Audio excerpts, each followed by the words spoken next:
آپ کے وقت کا بھی شکریہ، آپ سفر کر رہے ہیں پھر بھی اپنا وقت ہمارے لیے نکال رہے ہیں. I am grateful indebted. Azhar Siddiq Sahab, my question is کہ یہ جو مولانا فضل الرحمان صاحب کے حوالے سے ملک گیر ایف آئی آر کی درخواستیں آ گئیں اور پھر اسی دن ہم دیکھ رہے ہیں کہ کالعدم عوامی ایکشن کمیٹی نے اپنا لانگ مارچ مؤخر کر دیا، مذاکرات میں پیش رفت بھی ہوتی ہے.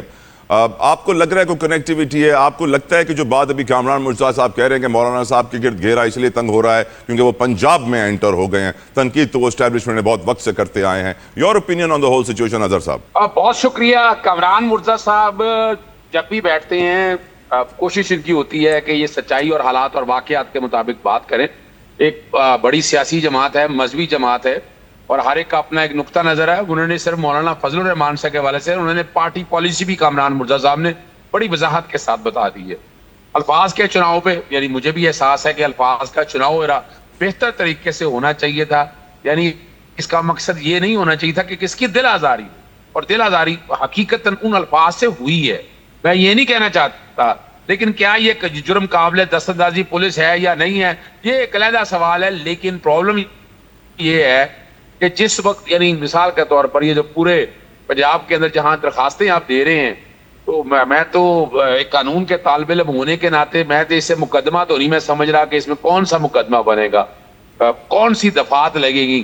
یا تو جو آپ نے پیکا وغیرہ کو لگایا ہے یا پیکا میں ترمیم کر لیں، کچھ زیادہ زیادہ کیا ہوگا توہین کا لفظ آ جائیں گے. کچھ ان کی توہین ہوئی ہے، ڈیفیمیشن کے لاز موجود ہیں، اس میں کوئی شک نہیں ہے.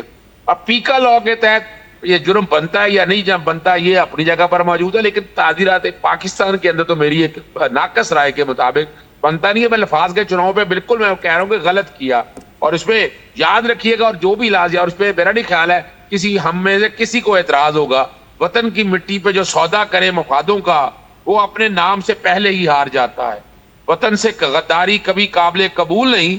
یہ جرم صرف قانون نہیں ضمیر بھی معاف نہیں کرتا. یہ وطن کی غداری کے حوالے سے میں بات کر رہا ہوں، اور یہ جو کہ انہوں نے کلیئر کر دی ہے، پارٹی اس سارے معاملے میں کھڑی ہے. تو میں اس کو زیادہ ان کانٹیکس کے حوالے سے نہیں دے سکتا، لیکن دل آزاری ضرور ہوئی ہے، یہ ایک حقیقت ہے. شہداء کا اپنا ایک رول ہے، اور ان کے حوالے سے میں حافظ حمداللہ صاحب کو سن رہا تھا، انہوں نے بڑی وضاحت کے ساتھ چیزوں کو ایکسپلین کیا ہے. وہ اپنے طور پر جتنی کوشش کر سکتے تھے انہوں نے بتا دیا ہے، لیکن مناسب یہی ہوگا کہ اس پہ ایک ذرا اور مزید وضاحتی بیان آ جائے، بہتر آ جائے. میں یہ سمجھتا یہ مناسب نہیں، اور مولانا صاحب جمعیت علماء اسلام کو بہت پہلے سارے معاملے میں اٹھنا چاہیے تھا کہ یہ زیادتی ہو رہی ہے. باتیں کرتے رہے ہیں پاکستان تحریک انصاف کو، جب ظلم اور زیادتی جتنی ہوئی ہے، نظر بندی کی آرڈر دے لے، ای C L P C L, یہ سارا جو ہے نا، اب میں جو دیکھ رہا ہوں کہ اب لگ رہا یہی ہے کہ پاکستان تحریک انصاف نے بھگت لیا اپنے ساتھ جو کچھ ہونا تھا.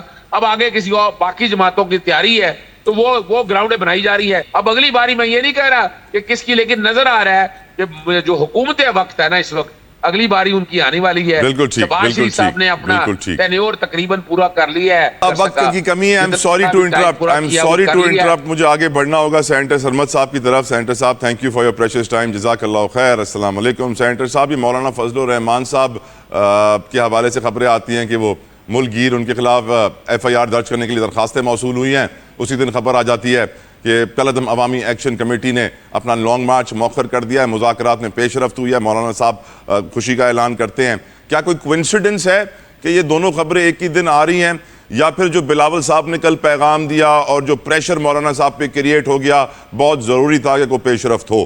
سینیٹر سرمد صاحب، your opinion on the whole situation. میرے خیال میں ان دونوں کی کنیکشن ایز سچ تو بنتی نہیں ہے، اور بلاول صاحب کی جو کل پریس کانفرنس تھی اور جو وہ آزاد کشمیر میں جو رول پلے کر رہے ہیں، اس کے ساتھ آپ کو نظر آتا ہے کہ جوائنٹ ایکشن کمیٹی کی جو لانگ مارچ وغیرہ پوسٹپون ہوئی ہے، اس کے حوالے سے کنیکٹیوٹی یقیناً بنتی ہے. لیکن اصل چیز جو ہے نا مولانا کے حوالے سے میں صرف یہ کہوں گا کہ مولانا نارملی بہت نپی تلی بات کرتے ہیں. جتنی نپی تلی بات مولانا کرتے ہیں شاید ہی کوئی سیاستدان اتنی نپی تلی بات کرتا ہو. تو اس لیے بہت حیرانی ہوئی جب ان کا یہ بیان آیا، تو اس سے بہت حیرانی ہوئی. اور میرے خیال میں جیسے اظہر صاحب نے بھی کہا کہ بالکل دل آزاری ہوئی ہے. میرے خیال میں ان تمام خاندانوں کی جن کے بچے شہید ہوئے ہیں، ان تمام